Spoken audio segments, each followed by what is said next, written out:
नमस्कार, स्वागत है आपका के न्यूज में और मैं हूं आपके साथ विशाल पंडित। आज हम बात करेंगे बेटियों की सुरक्षा कैसे होगी।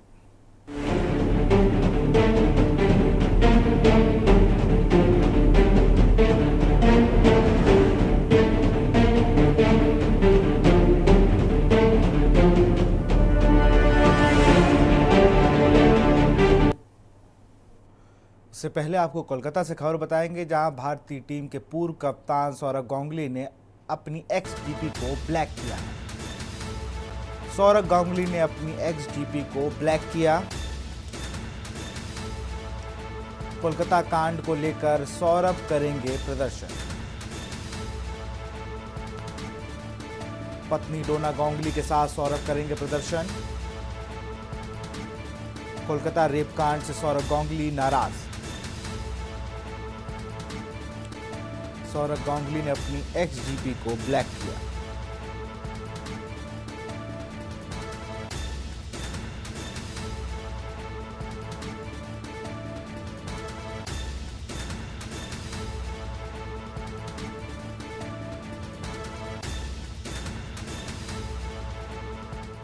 ये उनका अकाउंट है, एक्स अकाउंट, जिसकी उन्होंने डीपी को ब्लैक कर लिया है।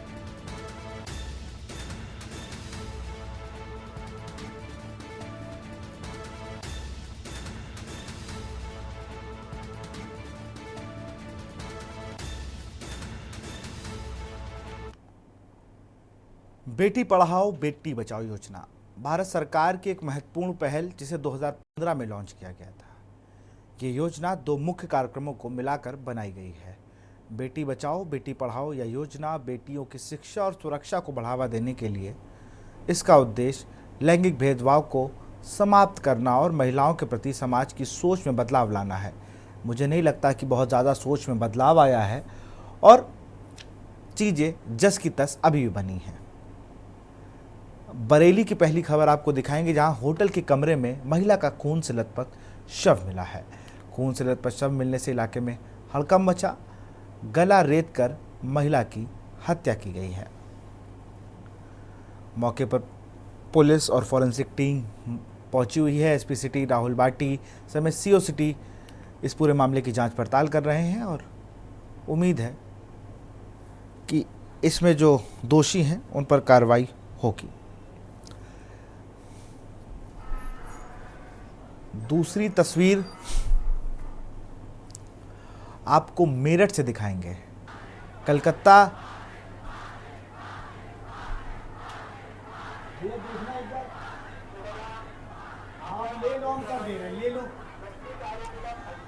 मेरठ से खबर है, जहां महिला डॉक्टर, कलकत्ता में डॉक्टर कांड सबने सुना, लेकिन मेरठ में महिला डॉक्टर को शोधों ने तेजाब अटैक की धमकी दे डाली। पिस्टल लेकर आए शोधों ने खुद को सांसद का पीए बताया। मरीज दिखाने के बहाने डॉक्टर का नंबर लेकर अश्लील बातें की। डॉक्टर के इग्नोर करने पर शोहदे ने तेजाब फेंकने की धमकी दे डाली। किठौर के लोकप्रिय अस्पताल में दिल्ली की डॉक्टर जॉब करती है। पुलिस ने अब शोहदों के खिलाफ केस दर्ज कर लिया है। गिरफ्तारी अभी भी नहीं हुई है। एक बार वो तस्वीरें देखिए, वो डॉक्टर मेरठ की वो तस्वीरें दिखाई जाए।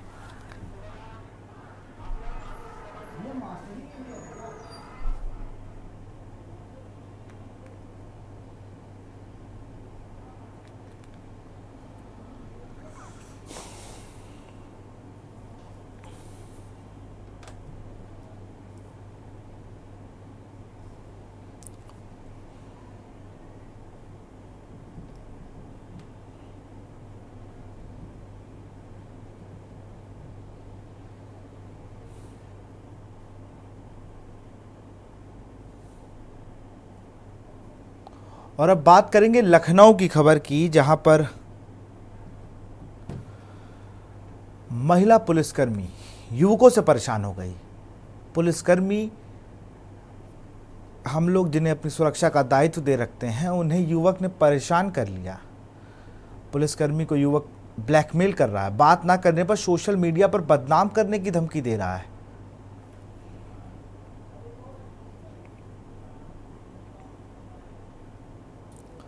और साथ ही साथ एक युवक 5 महीने से उसे ब्लैकमेल कर रहा है। महिला पुलिसकर्मी ने बताया कि प्रयागराज के हांडिया निवासी अंशुमन पांडे लगातार प्रताड़ित कर रहा है। महिला पुलिसकर्मी का आरोप है कि युवक फोन करके दोस्ती करने की बात करने का दबाव बना रहा है। शादी करने के लिए भी युवक बना रहा है दबाव। आरोपी के अब तक 87 मोबाइल नंबर महिला पुलिसकर्मी ने ब्लॉक कर दिए हैं। आप समझ सकते हैं कि किस मनोस्थिति में ये महिला पुलिसकर्मी होगी जो 87 फ़ोन नंबर, जिसे हर उस अनजान फ़ोन से डर लगने लगा हो। बहरहाल हजरतगंज थाने में महिला पुलिसकर्मी ने FIR दर्ज कराई है।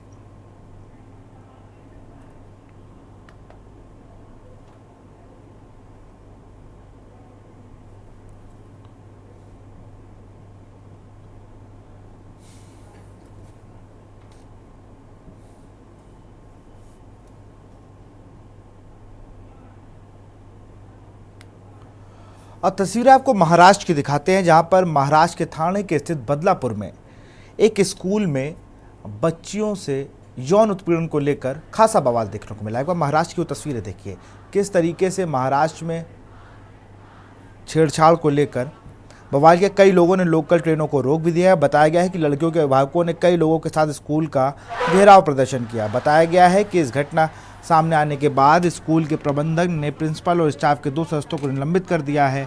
हालांकि इस घटना के लिए लोगों का गुस्सा भड़क गया है। सैकड़ों की संख्या में जुटे लोग आरोपियों के खिलाफ सख्त कार्रवाई की बात कर रहे हैं। बताया गया है कि लोगों ने सुबह 8 बजे ही लोकल ट्रेनों की आवाजाही रोक दी और हंगामा किया। इस बात महाराष्ट्र के उप मुख्यमंत्री देवेंद्र फडणवीस ने SIT जांच के आदेश दिए हैं। वहीं मंत्री दीपक केसकर ने घटना में पुलिस की सतर्कता को लेकर बयान दिया है। फडणवीस ने इस मामले में वरिष्ठ IPS IG आरती सिंह के नेतृत्व में SIT गठन का ऐलान किया है और आरोपियों को सख्त सजा दिलाने के लिए भी कहा गया है और फास्ट ट्रैक कोर्ट में ले जाने के केस के लिए कहा। बता दें आपको 17 अगस्त का पूरा मामला है, जहां पर स्कूल के अटेंडेंट को गिरफ्तार किया गया था।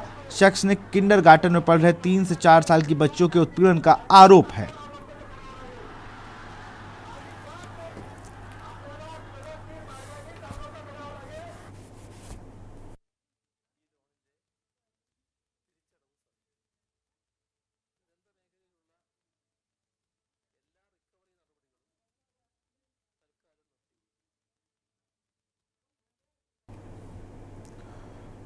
अजमेर के बहुचर्चित ब्लैकमेल कांड में कोर्ट का फैसला आ गया। अदालत ने इस मामले में 6 दोषियों को आजीवन कारावास की सजा सुनाई है।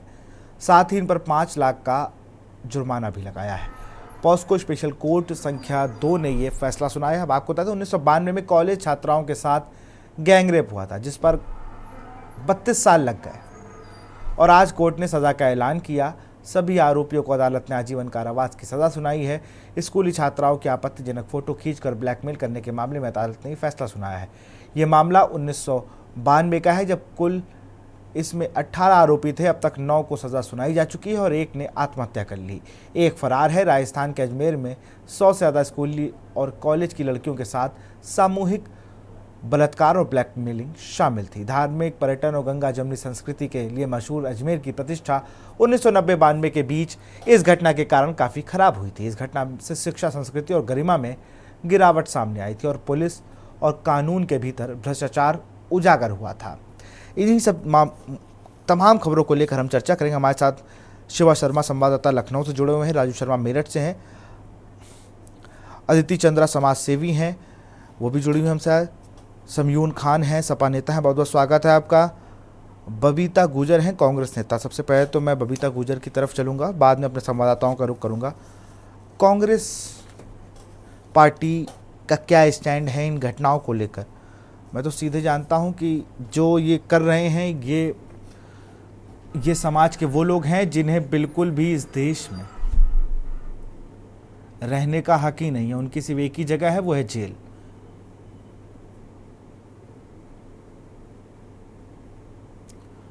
बबीता जी, अपने आप को अनम्यूट कर लीजिए जिससे हम आपको सुन पाए। हेलो जी, आपकी आवाज़ अब हम तक आ रही है। जी, मैं ये कहना चाहूँगी कि जो भी हो रहा है हमारे देश में बहुत ही खराब चीज है। और जो ये आरोपी हैं, जितने जघन्य अपराध करते हैं, इनको सरेआम चौराहे पे खड़ा करके इनको गोली मारनी चाहिए। बल्कि इनके जो परिवार हैं, उन तक को सबक सिखाने के लिए उनको भी लामबंद करना चाहिए कि आप इस तरह के संस्कार पैदा मत कीजिए, और अगर आपको कहीं पता चलता है तो उसको पहले से ही रोकिएगा। और इनको किसी भी वे से इतनी ज्यादा सजा दीजिएगा कि आगे अगर हम 2-4 बार इस तरह का काम करेंगे तो फिर हमारी जो महिलाएं हैं वो सुरक्षित रह सकेंगी। रही पुलिस की बात है, तो जब उनको पता चल जाता है तो उनको उस पर तुरंत एक्शन लेना चाहिए, साक्ष्य नहीं ढूंढने चाहिए। एक लेडी की हालत जितनी बुरी खराब होती है, उसमें किसी साक्ष्य की जरूरत नहीं है। उसको फटाफट से ही उन्हें कवर करके और उनको बहुत बुरी तरह से सजा देने की प्रावधान रखना चाहिए। जी और बिल्कुल। हमारे कांग्रेस की तरफ से अभी चल रहा है पूरी तरह से, चाहे महिला कांग्रेस हो, चाहे राहुल जी हो मेन कांग्रेस हो, चाहे कोई भी है फ्रंटल, कांग्रेस का सिर्फ एक ही कदम है कि जो इस तरह के अपराधी हैं उनको भरसक प्रयास करके उनको यथोचित सजा मिलनी चाहिए। और बिल्कुल। इसके लिए हम लोग आंदोलन भी करेंगे, सड़क पे भी उतर रहे हैं कब और आज उतरेंगे, उतरेंगे। कब उतरेंगे? मैं तो ये देखना चाह रहा हूँ कि पार्टियां एक एकजुट होकर उतर जाए ना। नहीं, वो तो चल रहा है, थोड़ा थोड़ा तो सभी जगह चल थोड़ा रहा है थोड़ा से बस। मतलब नहीं होता ना मैडम, ये नमक थोड़ी है कि थोड़ा आपने डाल दिया थोड़ा हमने डाल लिया, खाने में बराबर हो देखिए, गया। बात ये है कि इतना ये सेंसिटिव खाली मुद्दों में मुझे लगता है कि अगर कुछ हो सकता है तो उनकी पैरवी, जैसे आप लोग की पार्टी सबसे ज़्यादा वकील नहीं आपकी चल पार्टी रही में है। है, सबसे देखिए, बड़े बड़े हमारी वकील महिला आपकी पार्टी में हैं, तो मुझे लगता है कि पीड़ित पक्ष को आप ये कह दी कि चलिए हम कानूनी जो आपकी दिक्कतें हैं, हो सकता है इतना बड़ा वकील अफोर्ड ना कर पाए, लेकिन आपकी पार्टी अगर चाहे किसी एक वकील से कह देगी तो आपके यहाँ जो पैनलिस्ट हैं उनमें से ही उनका मुकदमा लड़ ले कोई, और सज़ा जल्दी दिलवा दे उन दोषियों को। उनको अंजाम दे रही हैं, हम भी उनके साथ ही हैं। हम अपने स्तर पर भी कर रहे हैं, राहुल जी अपनी तरफ से कर रहे हैं। और थोड़े ही दिन में, कल परसों ये होने वाला है कि हम बड़े आंदोलन के रूप में आपके सामने आएंगे। चलिए एक तस्वीर मैं आगरा की ओर दिखाना चाहूंगा। आगरा में जिस तरीके से शोधों का इतना इकबाल बुलंद हो गया कि स्कूटी पर जा रही एक लड़की को कैसे छेड़ते नजर आ रहे हैं, तस्वीर देखिए जरा। बाकायदा स्कूटर पर लात मारने का काम ये शोधे कर रहे हैं, किस तरीके से घेर कर। ये तस्वीर देखिए आप। खैर ये गिरफ्तार हो चुके हैं और अब ये माफ़ी मांगते नजर आ रहे हैं, लेकिन जब इन्होंने ये कृत्य किया होगा मुझे नहीं लगता इनके मन में कोई माफ़ी होगी। मैं समयून खान के पास चलूँगा, सपा नेता हैं। समयून जी, समाजवादी पार्टी तो इस पर घिरती जा रही है, कई मुद्दे ऐसे हैं जो यहाँ पर पार्टी के ही नेताओं के नाम आ गए, लेकिन बहरहाल उन सबको एक साथ लेते हुए अगर देखें हम, पार्टी का क्या स्टैंड है?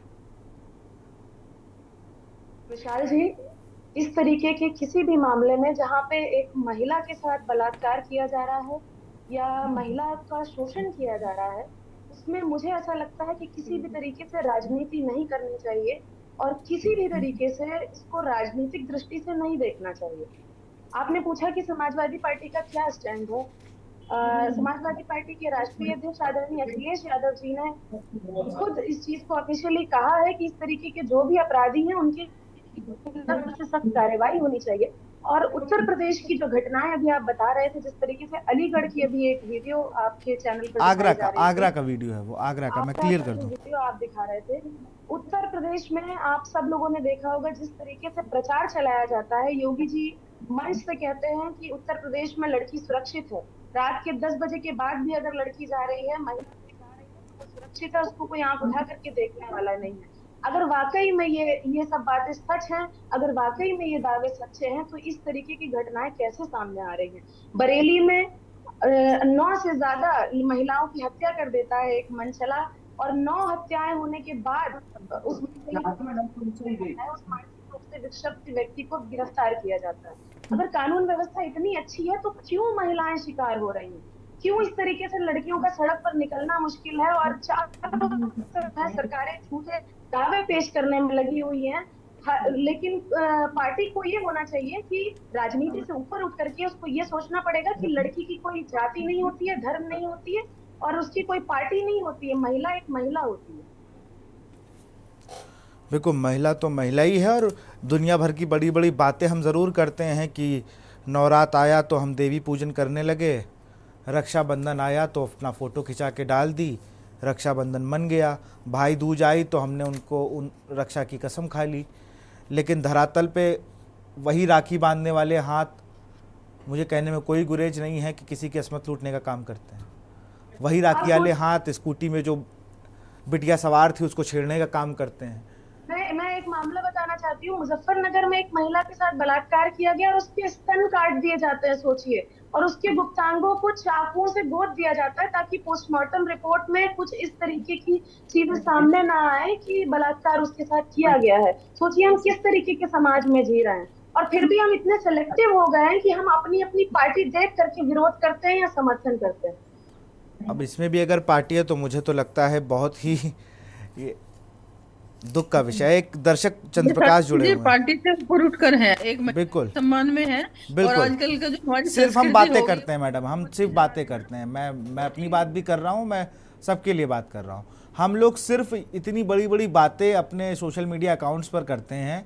धरातल पे आप देखिए आप लोग क्या कर रहे हैं। मैं अभी 2-4-5 प्रदर्शन को अगर बात बताऊँ, जो कलकत्ता के लोगों के जो डॉक्टर जिनके साथ जो घटना हुई उसको लेकर प्रोटेस्ट कर रहे थे। प्रोटेस्ट उस जगह कर रहे थे जहां पर लोग घूमने जाते हैं, प्रोटेस्ट वहां कर रहे थे, वहां रील बन रही थी।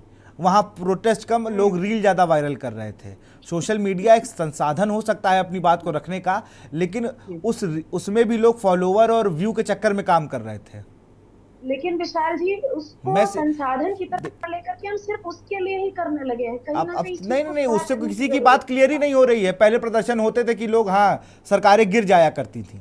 आज कोई प्रदर्शन है 25 से 30 मिनट का कोई प्रदर्शन अगर आप दिखा दिए, 3-4 मिनट रील बनी, खत्म हो गया, और फिर सब दुनिया भर के लोग सोशल मीडिया पे दिन भर लिखेंगे कि दुनिया भर की बात। एक दर्शक है हमारे साथ, चंद्र प्रकाश कुरुक्षेत्र से। चंद्र प्रकाश जी अपनी बात को रखें। कि अखिलेश यादव ने अयोध्या की बेटी के लिए ये कहा कि इसका डीएनए टेस्ट होना चाहिए। भगवान ना करे ऐसा कभी ना हो अखिलेश के साथ। अगर अखिलेश यादव की खुद की बेटी के साथ भगवान ना करे ऐसी घटना घट जाती तो क्या वो ऐसे शब्द बोलते? नहीं। मैं ये कहना चाहता हूँ, हमारे राजनेताओं की जो जबान है ना, उसको कंट्रोल करने के लिए कोई आयोग होना चाहिए। जो भी नेता बोले, ऐसे नेता को तुरंत प्रभाव से जेल में डाल करके और उसकी चमड़ी उधेड़ देनी चाहिए। ये क्या बात करते हो आप दूसरे की बहन बेटी के लिए इस प्रकार के शब्दों का प्रयोग करते हो। और देखिए दिग्विजय सिंह ने क्या कहा, ये 100 टन का माल है। मैं राजनीति का बहुत पुराना जोरी हूँ। ये 100 टन का माल है। महिलाओं के लिए इस प्रकार के शब्द। राहुल गांधी ने क्या बोला, हिंदू लड़के हैं, देवी पूजन करते हैं, और यही लड़के बसों में जाकर के तुम्हारी बहन बेटियों को छेड़ते हैं। अरे कुछ कहते हुए आपको लज्जा आनी चाहिए। आप किस देश में बोल रहे हो? आप किस भारत में बोल रहे हो? मुलायम सिंह यादव ने क्या कहा था, लड़के अभी करंट की बातों पे कर ले भाई साहब बात। बहुत बहुत शुक्रिया। पहले तो अभी के मुद्दों पे बात कर ले। शिवा शर्मा हमारे साथ जुड़े हुए हैं, शिवा लखनऊ से हमारे साथ है। शिवा, लखनऊ में पुलिसकर्मी ही परेशान है बेचारी। 87 मोबाइल नंबरों से उसे एक शोधा परेशान कर रहा है, दोस्ती करने के लिए कॉल करता आ रहा है लगातार, और अब उसने हजरतगंज थाने में FIR दर्ज कराई है। क्या अपडेट है उसमें? और ये जो लगातार महिलाओं के अपराध बढ़ रहे हैं, आप राजधानी में हैं, वहां को लेकर जो पुलिस के आला अधिकारी हैं ये क्या कर रहे हैं?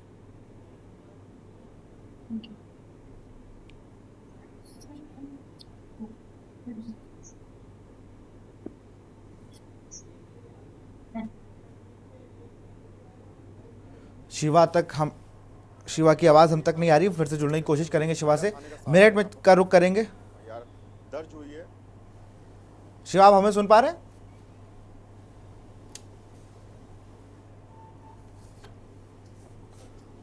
शिवा, आप हमें सुन पा रहे हैं?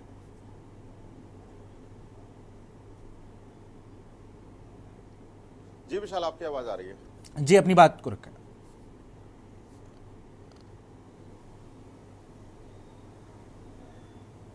देखिए, लखनऊ में महिला दरोगा के साथ एक ऐसी घटना हुई जिसमें वो खुद शिकार हुई और उसको उसके ही थाने में उस FIR को दर्ज करने के लिए जगह नहीं मिली, जिसका उसको देना पड़ा और लखनऊ के सेंट्रल जोन में उसको महिला थाने में अपनी एफआईआर दर्ज करानी पड़ी। उसने एफआईआर में इस बात को लिखा है कि जो शख्स है उसको लगातार 5 महीने से तकरीबन परेशान करता हुआ आ रहा है। उसने उसको 87 नंबरों, अलग अलग नंबरों से कॉल किया और सभी नंबरों को ब्लैक लिस्ट उसने किया है। लेकिन उसके बावजूद भी वो लगातार पैसे की मांग को लेकर के उसकी जो फोटोज है उसको एडिट कर वायरल करने की धमकी देता है, उसके भाई को फोन करता है और इस बाबत जब कोई भी पुलिसकर्मी उसके थाने का उसकी मदद नहीं कर पाया तो उसे एफआईआर का एक सहारा लेना पड़ा। और अभी 3 दिन बीत चुके इस पूरी घटना को विशाल, और अभी भी इस मामले में किसी भी तरीके से उस शख्स की गिरफ्तारी नहीं हुई है, जबकि वो शख्स जो है वो नामजद उसके खिलाफ एफआईआर हुई है, जो प्रयागराज के हंडिया का रहने वाला है, अंशुमन पांडे है, और उसका मोबाइल नंबर भी है। तो पुलिस के पास ऐसे सर्विलांस सिस्टम है जो चंद मिनटों में उस लोकेशन की उसकी ट्रैक कर सकते हैं, उसको फिजिकली आप उसको अरेस्ट कर सकते हैं या डिटेन करके उसको लखनऊ ला सकते हैं। लेकिन अभी 3 दिन बाद भी कोई कार्रवाई नहीं हुई है। रही बात महिला उत्पीड़न को लेकर के, महिला सुरक्षा को लेकर के, तो स्टेक होल्डर्स विशाल होते हैं ये स्टेट के अंदर काम करने के लिए। उत्तर प्रदेश के अंदर बाल संरक्षण आयोग है जो लगातार जो अंडर एज जो बच्चियां होती हैं, बच्चे होते हैं, उसके खिलाफ उसके साथ में खड़े होकर के उसका सहयोग करने का, उसकी सुरक्षा करने का काम करता है। 1090 जैसी विंग 2012 में प्रदेश सरकार के जब सपा सरकार थी तब उसने चालू किया था, और जब 17 में योगी गवर्नमेंट आई तो उसको ओवरटेक करके उसमें सुधार का काम करने के साथ साथ उसने भी काम किया। लेकिन ये जो स्टेक होल्डर्स है वो अपना काम सही तरीके से नहीं निभाते। हमने कई बार देखा है जो महिला के साथ उत्पीड़न की जो घटनाएं होती हैं, जो बच्चियों के साथ उत्पीड़न की जो घटनाएं होती हैं, उसका जो जिम्मा ले रखा होता है स्टेक होल्डर्स ने, क्योंकि हम उनकी सुरक्षा करेंगे, उनको एक बहुत तरीके से उनको गाइड करेंगे और उनके प्रोटेक्शन का उनको जो जरिया है वो हम दिखाने का कोशिश करेंगे। लेकिन वो चीज़ें सब ज़मीनी तौर पर दिखाई नहीं देती हैं। अमूमन हमने देखा है कि जब घटना होती है तो एफआईआर होती है, एफआईआर होने के बाद में उस आरोपी को पकड़ने की एक कवायद होती है, उसको गिरफ्तार भी किया जाता है, उसके बाद जेल भेज दिया जाता है। लेकिन रहती बात यही है कि उत्तर प्रदेश में आखिरकार जो महिलाएं हैं, जो बच्चियां हैं और जो लड़कियां हैं जो सर्विसेज में काम करती हैं, अपने अपने घरों से निकल करके अपनी अपनी कंपनी में जाती हैं, अपनी अपनी कार्यस्थल पर जाती हैं और वो घर लौटती हैं, तो असुरक्षित वो क्यों महसूस करती हैं। बिल्कुल शिवा, रोकेंगे, एक दर्शक हमारे साथ जुड़े, आपको रोकूंगा। अमन सोनकर एक दर्शक हमारे साथ कानपुर जुड़े। अमन अपनी बात को रखें। हेलो अमन, टीवी का साउंड कम कर ले और अपनी बात को रखें। सर, विशाल जी, मेरा कहना ये है। हेलो जी, आप मेरा सुन पा रहे हैं? अपनी बात को रखें। जी सर, मेरा पूछना ये है आपसे और सभी से जो भी आपके चैनल पे जुड़े हुए हैं कि यदि किसी महिला के साथ इस तरीके का व्यवहार और बलात्कार या किसी होती है तो उसको अक्सर, ये सारी पार्टीज की बात कर रहा हूँ मैं, कोई एक पर्टिकुलर किसी की बात नहीं कर रहा हूँ, चाहे वो बीजेपी हो, चाहे एसपी हो, चाहे कोई भी हो, सर राजनीतिक मोड़ क्यों दिया जाता है? जिस तरह से ये बोला, राजनीतिक तरीके से उसको रखा जाता है, अपनी बातों को रखा जाता है, लोग अपना अपना देखते हैं। ये क्यों नहीं देखा जाता कि ये देश की एक बेटी के साथ गलत हो रहा है? बिल्कुल, बहुत अहम सवाल आपने पूछा है अमन। अभी हम बिल्कुल इससे लेते हैं, इन पे जवाब लेते हैं। दोनों ही राजनीतिक पार्टी की जो हम सदस्य हमारे साथ मौजूद है। फिलहाल शिवा अपनी बात को पूरा करें। बहुत बहुत शुक्रिया अमन हमसे जुड़ने के लिए।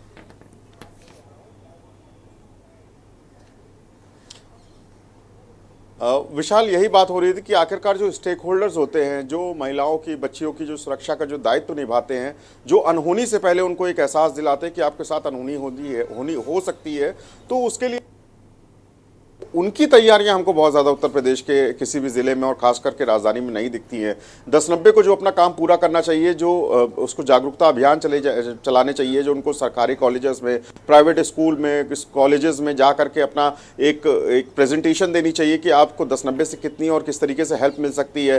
बाल संरक्षण आयोग है, तरह तरह की जो स्कीम्स है, एनजीओ के माध्यम से जो नुक्कड़ नाटक है या सभाएं हैं, तो काम कम ही कर दिया शिवा, इसमें तो वो नहीं दिखता, और जिसके लिए लाखों करोड़ों रुपए का आवंटन बिल्कुल आवंटन हो रहा है, लेकिन काम एक पैसे का नहीं हो रहा। मैं जरा पहले, हमारे साथ परमीत जॉनसन जुड़ गए हैं, समाज सेवी, बहुत बहुत स्वागत है। पहले मैं समयून खान के पास आऊँगा। अभी एक दर्शक ने सवाल पूछा कि राजनीतिक मोड़ क्यों दे दिया जाता है, एक देश की बेटी के साथ गलत हुआ, इस पर क्यों नहीं विचार होता, कि सब लोग एक टेबल पे क्यों नहीं आते हैं इसको लेकर, बताइए।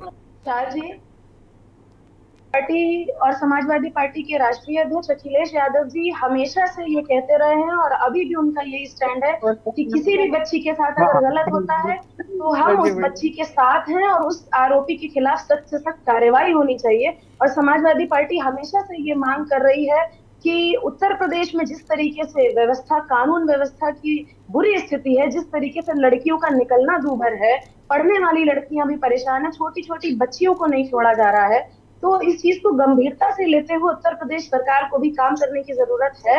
और समाजवादी पार्टी हमेशा अपना स्टैंड इस चीज के पक्ष में लेती रही कि किसी भी बच्ची के साथ, किसी भी लड़की के साथ अगर गलत हो रहा है तो उस आरोपी के खिलाफ सख्त से सख्त कार्रवाई होनी चाहिए। और हम लोगों का यही मानना है कि इस तरीके से अगर किसी महिला की अस्मिता को तार तार किया जा रहा है तो उसमें राजनीतिकरण नहीं होना चाहिए। अभी आपके एक दर्शक जो जुड़े हुए थे, आपने खुद देखा, उन्होंने सारे मामलों को एक तरफ रख दिया, लेकिन उन्हें अयोध्या वाला मामला याद है। उन्हें अयोध्या वाले मामले पर जवाब चाहिए, क्योंकि उसमें कथित रूप से कि एक सपा नेता का नाम जुड़ा हुआ है, तो उनको उस मामले पर जवाब चाहिए। लेकिन पूरे प्रदेश में जो घटनाएं हो रही हैं उस पर वह बोलने के लिए तैयार नहीं है। तो इस चीज में मुझे लगता है बदलाव की जरूरत है। कहीं ना कहीं महिला एक महिला है, उसके दर्द को समझने की जरूरत है, और इस पे गंभीरता से इस मामले को लेते हुए इस पे ऐसे कानून बनाए जाएं और समाज कानून में इस है, तरीके कानून के का पालन करा ले, बहुत बड़ी बात है। मैं कह रहा हूँ कानून है, लेकिन कानून का सख्ती से पालन ही करा ले तो बहुत बड़ी बात है। बबीता गुजर जी हैं। बबीता जी, दर्शक सवाल पूछ रहे हैं कि भाई बताइए, राजनीतिक मोड़ क्यों दे दिया जाता है हर चीज का? यहाँ पर बेटी की अस्मित लुट जा रही है और यहाँ पर राजनीतिक मोड़ दिया जा रहा है सारी चीजों को। देखिए, राजनीतिक मोड़ तो इसको नहीं देना चाहिए किसी भी पार्टी को लेके। मैं अपनी पार्टी की तरफ से आपको एक बात बताना चाहूंगी। आवाज आ रही है मेरी? हाँ, आपकी आवाज आ रही है, अपनी बात को पूरा करें।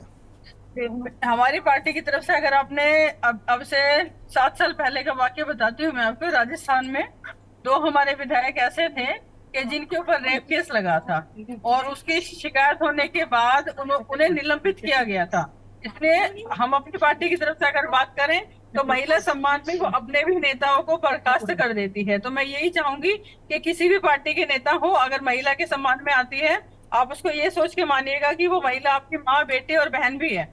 तो उसके सम्मान की सुरक्षा के लिए जो भी दंड काबिल उसकी जरूरत के हिसाब से पड़ता है उसको देना चाहिए। पुलिस प्रशासन को भी सख्त होना चाहिए, और सारी पार्टियों को भी मिलकर जो भी इस तरह के कृत्य करते हैं उनको बहुत बुरी सजा देनी चाहिए। अगर डर बिठाएंगे, इस तरह के लोग शर्म नहीं मानते हैं, ये डर के ही। मेरा एक सवाल है आपसे, मेरा एक सवाल है। प्रियंका गांधी के पीएस हैं संदीप सिंह जी, आप जानती होंगी उन्हें। बिल्कुल जानते हो। कम से कम 6 से ज्यादा मुकदमे दर्ज हैं छेड़छाड़ के, आज भी पार्टी रन कर रहे हैं वो जी। अभी आप कह रही हैं कि इन लोगों को जेल में डालना चाहिए। हमारी पार्टी अपने विधायकों को हटा देती, तो इनको क्यों नहीं हटाया गया? नहीं, विधायकों को हटाया गया है। देखिए, संदीप जी को मैं बहुत अच्छे से जानती हूँ, हमारे भाई समान ही हैं, और उन पर रेप के केस नहीं है। उन पे उनकी आपसी जो मतभेद या मनमुटाव हो सकता है वो उसके तहत। चलिए, मैं आऊँगा परमीत जॉनसन और राजू शर्मा के पास चलेंगे, लेकिन यहाँ वक्त है एक छोटे से ब्रेक का। ब्रेक के बाद आपका स्वागत। सीधे रुक करते हैं मेरठ से। हमारे संवाददाता राजू शर्मा हमारे साथ लगातार बने हुए हैं। राजू, अगर बात की जाए तो छेड़छाड़ का मामला है, बाकायदा नंबर लिया गया कि हमें इलाज कराना है, उसके बाद अश्लील बातें, दोस्ती का दबाव, मिलने का दबाव, और फिर तेजाब डालने की धमकी देना, पिस्टल दिखाना और बताना कि मैं सांसद का पीए हूँ। जरा कौन सांसद का पीए अपने को आपको बता रहा था? क्या इसमें अपडेट है और पुलिस क्या कुछ कह रही है? मैं आपको विशाल बता दूं कि ये पूरा मामला किठौर थाना क्षेत्र का है। किठौर थाना क्षेत्र में एक अस्पताल पड़ता है, लोकप्रिय अस्पताल उसका नाम है। उसी में ही वो महिला डॉक्टर है जो वहाँ पर प्रैक्टिस करती है। उसे पिछले काफी दिनों से एक जो सौदा है वो परेशान कर रहा है। बाकायदा बताया गया है कि वो पहले अपनी पत्नी का इलाज कराने के नाम पर अस्पताल में आया और डॉक्टर का नंबर ले गया कि मैं घर जाकर आपको बताता हूँ कि हम कब इलाज कराने आएंगे, कब ऑपरेशन कराने आएंगे। वो फिर लगातार डॉक्टर को फोन पर अश्लील बातें करता रहा, मैसेज भेजता रहा। जब विरोध किया तो धमकी तक दी। अभी ये जानकारी मिली है कि अस्पताल पहुंचने के बाद तेजाब डालने तक की धमकी दी। जब मैडम और डॉक्टर ने मना कर दिया दोस्ती करने से, बातचीत करने से, तो जो आरोपी था अपने आप को सांसद का पीए बता रहा था, सत्ताधारी दल से जुड़े सांसद का नाम ले रहा था कि भाई मैं उनका पीए हूँ, और इस तरीके की धमकी वो दे रहा था। विरोध किया तो विरोध के बाद भी वो नहीं माना। लगातार धमकी का जो सिलसिला है वो लगातार फोन के माध्यम से चलता रहा। हालांकि जब डॉक्टर ने शिकायत की किठौर थाने में, तो किठौर पुलिस ने मुकदमा दर्ज कर लिया है, लेकिन अभी जो आरोपी है वो अभी गिरफ्तार नहीं हुआ है, जो अपने आप को सांसद का पीए बता रहा था। बताया गया है कि जो आरोपी है वो हापुड़ का रहने वाला है और अभी फरार है। मेरठ के एसपी देहात कमलेश बहादुर ने मीडिया में बयान जारी करते हुए ये बताया जरूर है कि हाँ, इस तरह की घटना हुई है, मुकदमा दर्ज कर लिया है और अब जो आरोपी है उसे गिरफ्तार किया जाएगा। लेकिन विशाल, सबसे बड़ी बात यह है कि एक तरफ तो जो बंगाल कोलकाता वाला मामला चल रहा है, डॉक्टर के साथ इस तरह की जो दुष्कर्म और फिर हत्या जैसी वारदात होती है, और उसके बाद फिर मेरठ में इस तरह की घटना सामने आती है कि तेजाब डालने तक की धमकी दे दी जाती है डॉक्टर को। तो आप समझ सकते हैं कि अपराधी किस तरीके से बेलगाम हो चुके हैं। अपराधी पुलिस का खौफ कितना मान रहे हैं, वो इस घटना से आप समझ सकते हैं कि मेरठ में जो अपराधी है वो लगातार क्या क्या घटना कर रहा है। ये पहली घटना नहीं है, इससे पहले भी तमाम ऐसी घटनाएं हो चुकी है महिलाओं के साथ, युवतियों के साथ, छात्राओं के साथ, जिसमें आरोपी जो है कहीं ना कहीं किसी से जुड़े हुए हो सकते हैं। कोई अपने आप को जो है नेताजी से जुड़ा बताता है, कोई विधायक जी से। तो अब जो मेरठ की ताजा घटना है वो सांसद जी का पी अपने आप को बता रहा है। लेकिन फिलहाल यही है कि वो भी फरार है और पुलिस जल्दी पकड़ने का जो दावा है वो करती हुई नजर आ रही है। बिल्कुल, मैं जरा परमीत जॉनसन से रुख करूँगा। परमीत, अगर बात की जाए समाज जी कार्यकर्ता के तौर पर आप काम कर रहे हैं, समाज में जिस तरीके की स्थिति उत्पन्न हो गई है, मुझे लगता है कि इंसानी शक्ल में भेड़िए घूम रहे हैं, इन्हें कुछ दिख ही नहीं रहा है। चाहे दफ्तर हो, रोड हो, स्कूल हो, अस्पताल हो, ट्रेन हो, बस हो, वो सिर्फ शिकार पर है। ऐसे लोगों के लिए आप लोग जिस तरीके से लगातार लोगों से मिलते हैं, किस तरीके से ये लोग हैं और इन पर क्या कार्रवाई आप लोग चाहते हैं कि ये कार्रवाई होनी चाहिए? और सामाजिक संगठनों का जो मूल काम था कि समाज को थोड़ा बताएं कि भाई ये चीज़ें गलत हैं, इनका विरोध तुरंत करना चाहिए, वो चीज़ें होना बंद हो गई हैं। तो जो बच्चों को गुड टच, बैड टच के बारे में बताया जाता था, मुझे लगता है अब स्कूलों में वो क्लासेस भी बंद हो गई हैं और कोई एनजीओज जाते भी नहीं हैं। परमीत।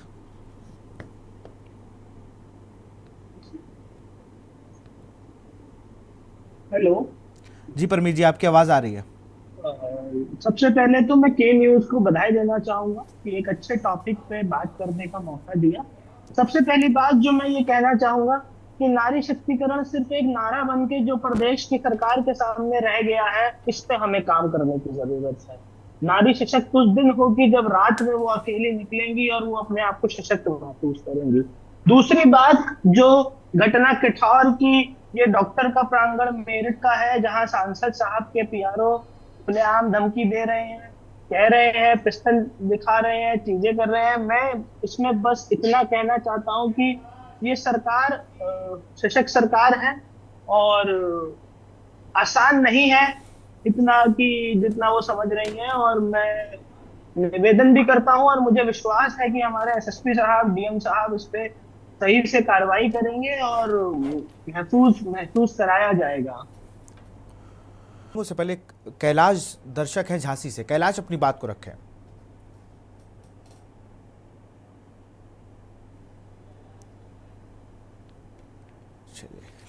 और ये दुष्कर्म जो हो रहे हैं, इनमें सबसे बड़ी समस्या ये है कि इन ऐसे लोगों को राजनीतिक संरक्षण प्राप्त होता है। अभी आप आज ही का किस्सा देख लीजिए, मेरठ का दिखा रहे हैं आप, जब वो सांसद का प्रतिनिधि है। कन्नौज का मामला देख लीजिए आप, समाजवादी पार्टी का निकलता है। आप मेरठ का देख लीजिए, आप अयोध्या का देख लीजिए। कहीं का इन लोगों को जब तक ये राजनीतिक संरक्षण प्राप्त है, ऐसे दुराचारी लोग, ऐसे अत्याचारी अन्यायी लोग, इन लोगों को तो मैं कहता हूँ कि ऐसा कानून बने कि 2 महीने के अंदर डिसीजन हो या इन लोगों को बीच चौराहे पे फांसी दे दी जाए। बस, नहीं ये रुकेगा नहीं, रुकने वाला नहीं है। बिल्कुल, बहुत बहुत बस इतना ही मेरा कहना है। बिल्कुल, बहुत बहुत शुक्रिया अपनी बात को रखने के लिए। कैलाश, हमारे साथ अविरल मलिक जुड़ गए हैं, भारतीय जनता पार्टी के नेता हैं। अविरल जी, जवाब दीजिए। मैं क्योंकि जिस तरीके से घटनाएं हो रही हैं ना, कानून बहुत सख्त है, सबको पता है, छेड़ोगे तो छोड़े नहीं जाओगे, लेकिन छेड़ भी रहे हैं। मेरठ में तो बता दिया कि मैं सांसद का पीए हूँ, तेजाब डाल दूंगा। आगरा की तस्वीरें सामने हैं जहाँ पर इतनी हिम्मत हो गई कि 5 लड़के 2 गाड़ियों में एक लड़की को छेड़ रहे हैं। बरेली में हत्या कर दी गला रेत कर। ऐसे 50 मामले और मिलेंगे। अभी आप देखिए ना, कानपुर में एक बच्चे के साथ कुकर्म कर दिया गया, 6 साल का बच्चा। स्कूल से लेकर अस्पताल कहीं कुछ सुरक्षित नहीं है। हम बातें चाहे जितनी बड़ी बड़ी कर लें। देखिए, जो अपराधी माइंडसेट के लोग होते हैं वो निश्चित रूप से अपराध करने का कार्य करते हैं और प्रयास करते हैं। भले ही कानून कितना भी कड़ा हो, कानून का कितना भी खौफ हो, कानून का कितना भी भय हो, लेकिन वो अपराध करने का प्रयास निश्चित रूप से अपनी मंशा के आधार पर करते हैं। लेकिन ये भी बिल्कुल सही बात है, अगर वो अपराध करते हैं तो अगर उत्तर प्रदेश का विषय है तो निश्चित रूप से कड़ी कार्रवाई उत्तर प्रदेश की सरकार के द्वारा, उत्तर प्रदेश की पुलिस के द्वारा की जाती है। अगर वहां कहा गया है कि वो सांसद का पीए है, तो सबसे पहली तो ये जांच का विषय है कि वो झूठ में बोल रहा है या फिर इसके पीछे कोई सत्यता है। और अगर किसी सांसद का पीए है तो किस पार्टी का सांसद है, वो वास्तविक रूप से पीए है या नहीं है, ये एक जांच का विषय है। उसके द्वारा असत्य बोला गया है या सत्य बोला गया है, ये तो जांच के बाद ही मालूम पड़ेगा। लेकिन जहां तक बात है अपराध की, अपराध यदि कोई भी करता है तो बिल्कुल वो गलत है और उसको सहन कतई भी नहीं किया जा सकता है।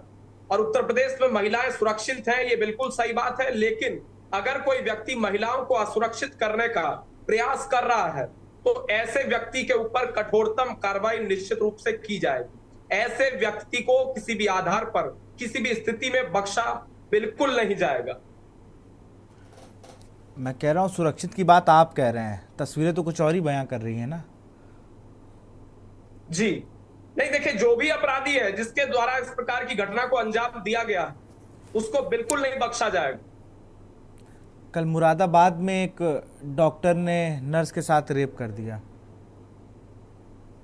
क्या कहेंगे आप? हाँ, आप बंगाल के लिए मोर्चा ले रहे हैं, अब आपके ही प्रदेश में ये हाल है। जी नहीं, देखिए, बंगाल का जहां तक विषय है और उत्तर प्रदेश का जहां तक विषय है, तो मैं इस विषय को भी क्लियर कर देता हूं। उत्तर प्रदेश में हमारी सरकार है और ममता बनर्जी की तरह हम नहीं हो सकते हैं कि सरकार के खिलाफ, जैसे वो खुद ही सरकार, अपनी सरकार के खिलाफ ममता बनर्जी। मैं आऊंगा आपके पास, मैं आऊंगा आपके पास, मैं आऊंगा आपके पास। एक मिनट समयून जी, मैं आऊंगा आपके पास, जरा मैं बात कर लूं अविरल जी से। हाँ अविरल जी। विशाल जी जो जानना चाह रहे हैं, मैं उसी विषय को केवल क्लियर कर रहा हूं जिस तरीके से पश्चिम बंगाल का विषय है।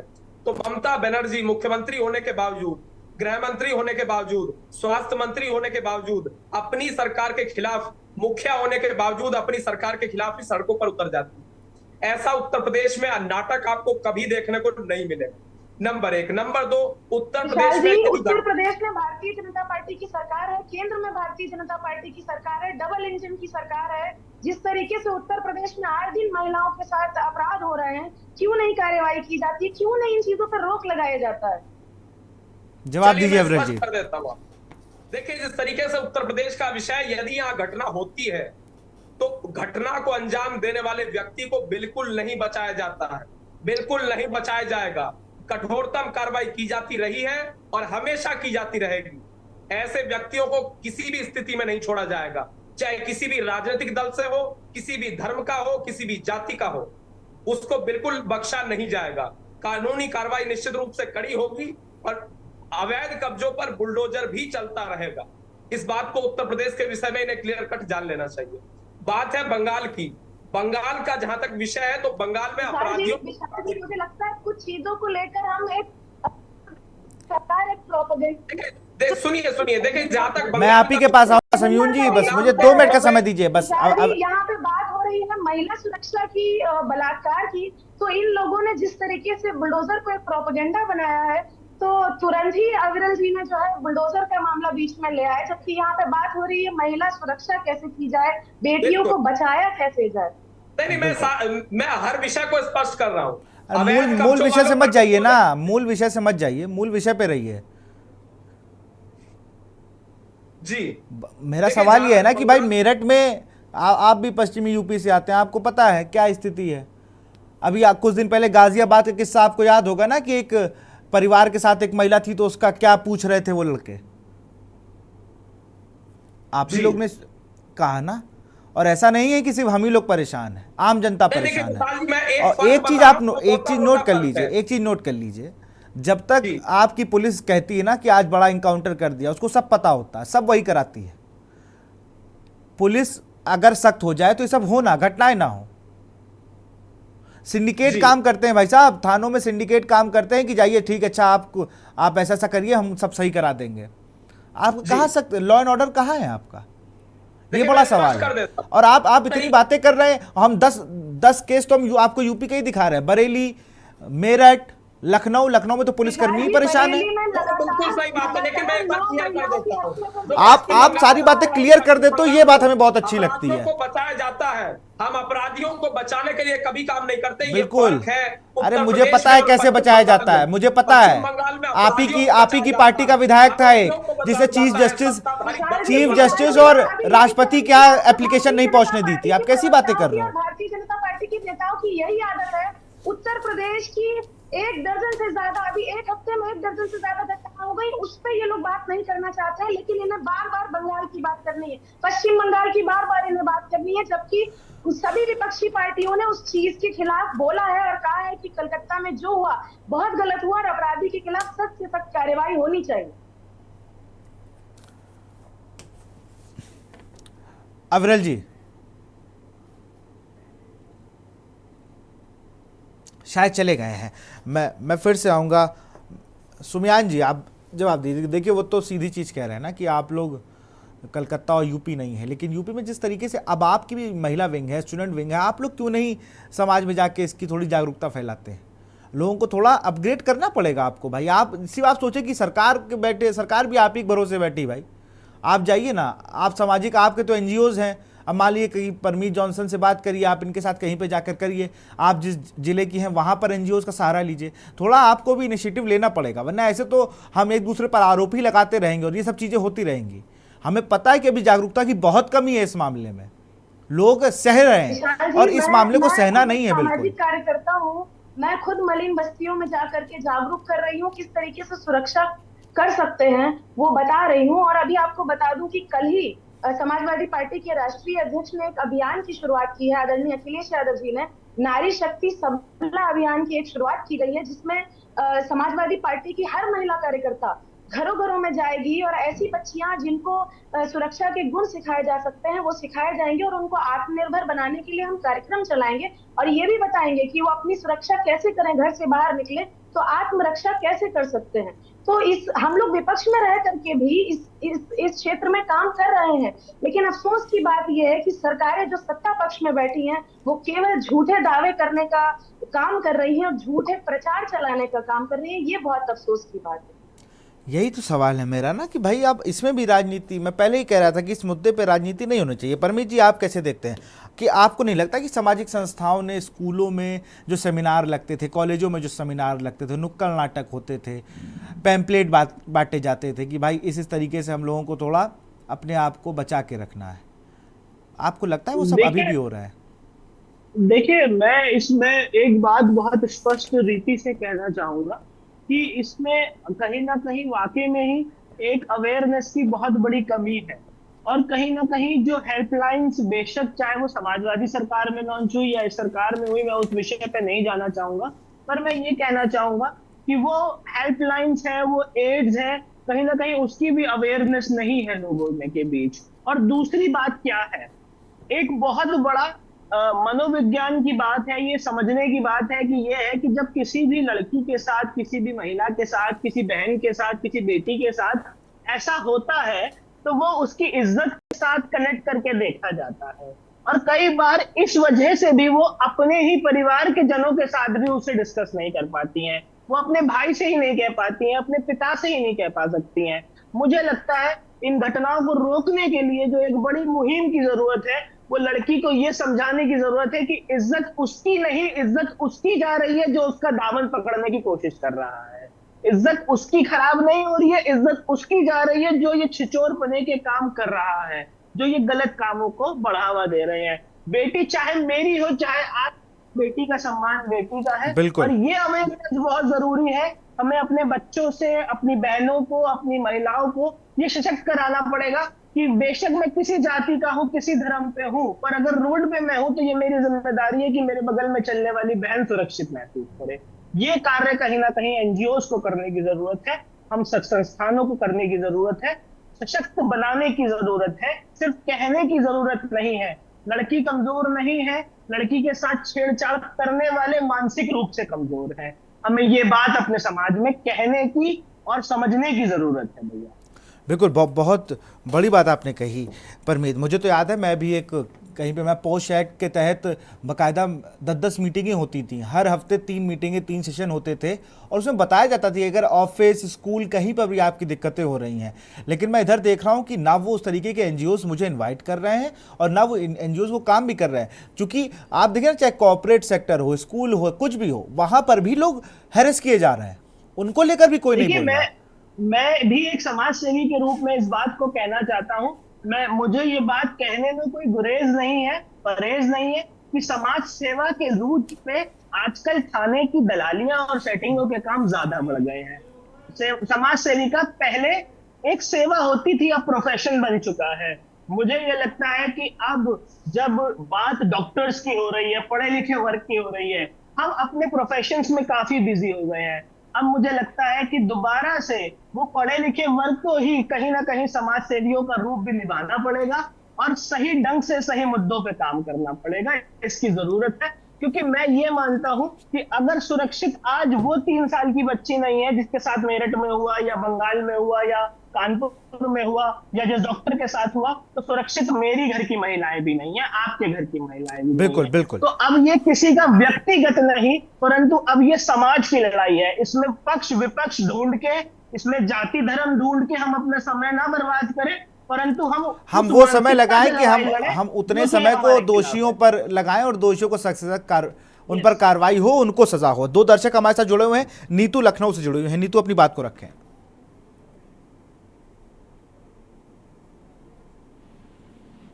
अपराध से इस समय अछूता नहीं है। महिलाओं में देखिए सब जगह अपराध हो रहे हैं। यूपी में कहा जाता है 0 टॉलरेंस की नीति है, लॉ एंड ऑर्डर है, लेकिन कहाँ अपराधियों में कोई खौफ ही नहीं है। अपने देश में कानून है लेकिन वो प्रभावी नहीं है। 2-4 अपराधियों को अभी फास्ट ट्रैक कोर्ट में फांसी की सजा दे दी जाए तो लोगों में थोड़ा डर आएगा, तभी महिलाओं पर होने वाले अपराध थमेंगे। अदरवाइज अपराध ऐसे ही होते रहेंगे, हम ऐसे ही डिबेट करते रहेंगे। और स्टेट्स को अपराध के आधार पर जो बांट दिया गया है कि उस स्टेट में कम, हमारे स्टेट में ज्यादा, ये बहुत ही गलत वो पहला फैला दिया गया बात। और जैसे हम कहते नहीं लाडली बहना खाली कहने से नहीं होगा, पूरे देश में इस तरह की योजनाएं चलानी होगी ताकि महिलाओं में है तो विमेन पावर लाइन, कभी कभी वो भी काम नहीं करती है विमेन पावर लाइन। बताइए फिर सर आदमी क्या करेगा, कहाँ आप कॉल करेंगे, किसको कॉल करेंगे? बिल्कुल नीतू जी, बहुत बहुत शुक्रिया अपनी बात को रखने के लिए। राहुल रतलाम से जुड़े हुए हैं। राहुल, अपनी बात को रखें। जी, मैं बताना चाहूंगा कि रतलाम जिले का ये जो मेरे को बता रहे हैं महिला को लेकर, ऐसा कैसा मामला रतलाम के जो सबसे मध्य प्रदेश की सबसे बड़ी तहसील मानी जाती है जावरा में अभी वर्तमान में 1 महीने में 2 मामले हो गए हैं। तो 10 साल की मासूम बच्ची थी जो सुन नहीं पाती थी, बोल नहीं पाती थी। रात को 3 बजे बहन किया है, उसको झोपड़ी से उठाया, माँ और पिता के बीच में सोई थी बच्ची, वहां से उठाकर उसको बाहर ले गए और उसके साथ में गलत काम किया। जो नहीं बोल पाती, नहीं सुन पाती, ये मामला था और पुलिस अभी उसमें जांच में जुटी। दूसरा, अभी 3 दिन पूर्व की एक नई घटना आई है जो जावरा के पास कालूगढ़ा थाना है। यहाँ पर भी नन्ही सी 10 माह की बच्ची थी, उसके घर के अंदर कोई अज्ञात व्यक्ति जाते हैं, उसका अपहरण करते हैं, अपहरण करके अभी भाग जाते हैं। अभी उस मामले में भी एसपी कलेक्टर और पुलिस तमाम अधिकारी उसमें लगे हैं। देखा जाए कि महिलाओं को लेकर कोई भी सरकार ठोस कदम नहीं उठा रही है। बिल्कुल, बहुत बहुत शुक्रिया राहुल। तो आप अपनी बात को रख ले। एक दर्शक और उमेश है देवबंद से। उमेश, अपनी बात को रखें।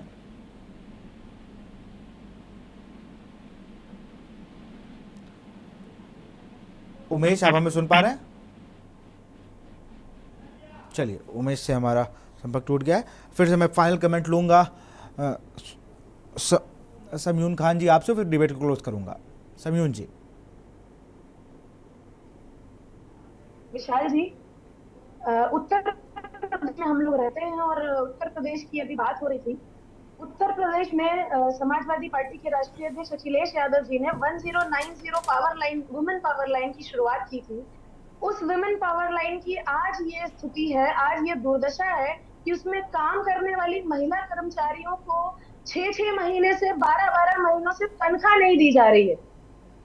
सोचिए, यही प्रदेश सरकार जो झूठे दावे करने में, झूठे प्रचार करने में करोड़ों रुपए, अरबों रुपए खर्च कर रही है, वही सरकार 1090 वुमेन पावर लाइन में जी, बिल्कुल। कर्मचारी हैं, उनको 12-12 महीने की तनख्वाह नहीं देती और वो बिल्कुल महिलाएं समयून जी, जो माफी चाहूंगा, समय की कमी। बहुत बहुत शुक्रिया हमसे जुड़ने के लिए। अवरिल मलिक आपका बहुत बहुत शुक्रिया, बबीता गुजर आपका भी बहुत बहुत शुक्रिया, राजू शर्मा आपका बहुत बहुत शुक्रिया, शिवा शर्मा आपका बहुत बहुत शुक्रिया, परमीत जॉनसन आपका भी बहुत बहुत शुक्रिया।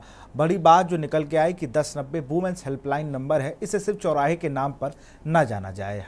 लखनऊ में एक जगह है जिसको 1090 के नाम से जाना जाता है, चटोरी गली के नाम से जाना जाता है, लेकिन ये उससे ऊपर हट के महिलाओं के लिए चीज़ें बनाई गई थी कि जिससे महिला अगर परेशान हो तो त्वरित कार्रवाई हो सके और तुरंत ही एक्शन मोड पर पुलिस आ जाए और एक्शन मोड पूरा शासन प्रशासन आ जाए। लेकिन यूपी नहीं, पूरे भारत में ही जिस तरीके से घटनाएं हो रही हैं, इन पे कहीं ना कहीं लगाम लगाने के लिए सभी दलों को एक दूसरे का चेहरा नहीं देखना होगा, बल्कि एक टेबल पर आकर बात करनी होगी, एक सख्त कानून और बाकायदा सजा दिलाने में तक साथ रहना होगा। फिलहाल इस कार्यक्रम में इतना ही। देखते रहिए के न्यूज़ इंडिया। नमस्कार।